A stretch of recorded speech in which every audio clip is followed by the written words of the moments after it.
वो भी बंद होनी चाहिए। युद्ध समस्या का समाधान नहीं है, वो बंद होना चाहिए। और भारत को भी इसमें सरपंची की भूमिका निभानी चाहिए, क्योंकि भारत तो हमेशा वो खाप पंचायत की बात करो, किसी के झगड़े हो जाए उसको निपटाने की बात करें, तो हमारी भूमिका उसमें युद्ध विराम में रहनी चाहिए। और युद्ध समस्या का समाधान नहीं है, युद्ध रुकना चाहिए। युद्ध में इसको समझौते में भारत की कोई भूमिका अभी तक सामने नहीं आई, हालांकि पाकिस्तान और चीन की भूमिका इसमें सामने आ रही है।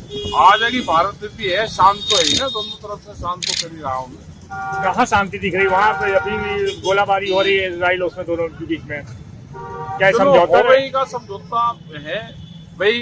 जिस तरह से आया है तो समझौता होना चाहिए, हो जाएगा, एक आधे दिन में हो जाएगा, होना चाहिए। बंगाल चुनाव को किस तरह से देख रहे हैं वहाँ? देखो, बंगाल में जीतेगी ममता, एक आधा बीज का भी तो चाहिए या सबको मिटाओगे? बीज अगर खत्म कर दोगे तो उससे तो पूरा ही सिस्टम निपट जाता है। वहाँ तो वही आ जाएगी।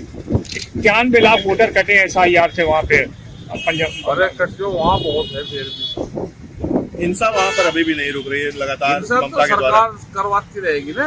भारत सरकार है तो जहाँ जहाँ वहाँ हिंसा करवाते, या यही तो ट्रायल करती है अपने, यही बाहर तो करती नहीं, यही ट्रायल करे तो अपना कारण। तो चुनाव शांतिपूर्ण तरीके से हो, इसी में ही सबका वो है भला है। महिलाओं को आरक्षण देने की बात प्रधानमंत्री मोदी ने कही है कि 33% आरक्षण और लोकसभा का इंक्रीजमेंट भी करेंगे, किस तरह से इसको देखें? ये तो ठीक है, महिलाओं को मिलना चाहिए, कम से कम उनकी भागीदारी तो है। जब गांव में उनका घर में 50% हिस्सेदारी है तो वही 33 क्यों रहे, वो बढ़ना चाहिए। वो भी बिन मौसम बारिश से किसानों को इससे बड़ा नुकसान हो रहा है, और ये लंबी बारिश है। ये लगा के पंजाब, हरियाणा और पश्चिम उत्तर प्रदेश से इधर ये यहाँ तक आए, हम कल से बारिश हो रही, इससे नुकसान बहुत हो रहा। अगर यही बारिश एक आध बार और होगी तो जो गेहूं कट जाता है वो जड़ जाएगा, तो फूड सिक्योरिटी की प्रॉब्लम आएगी। ये दिक्कत है। मुख्यमंत्री ने इस तरह से कहा कि हम उनकी भरपाई करेंगे, खेत को इकाई मान के नुकसान की भरपाई सरकार को करनी चाहिए। राजनाथ सिंह ने पाकिस्तान को संकेत दिया है कि बांग्लादेश में दोबारा फिर ऐसा हुआ तो वो उखाड़ के फेंक देंगे। ठीक है, एक आपकी धमकी तो देनी चाहिए, धमकी तो देते रहने चाहिए भाई। भारत इतना कमजोर भी नहीं है ना भाई, हमको भी वो है, पूरे देश को है कि समझौते में पाकिस्तान जा लिया, हम पीछे रह गए इस वाले मामले में।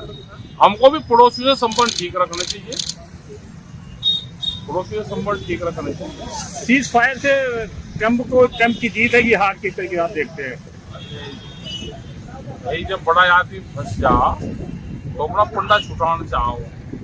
सीज फायर से तो बड़े लोग हैं यार, व्यापारी है। अमेरिका तो व्यापार करता है पूरा, इसको किसी के इससे थोड़ा है कि वहाँ को पॉलिटिकल पार्टी है आगे बढ़ेगी, वो करेगी। वो तो व्यापार है उनका, जितना व्यापार पे कब्जा हो गया आगे उन्हें लिहाज शर्म और वो तो है नहीं। ताकत बना रखी है व्यापार के दम पे, वो व्यापार करते हैं पूरी दुनिया में।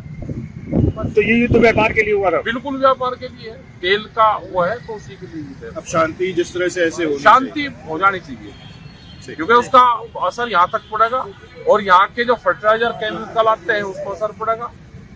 गैस की चाहे कमी ना हो, लेकिन व्यापारी ने कमी दिखा के उसकी ब्लैक मार्केट करी।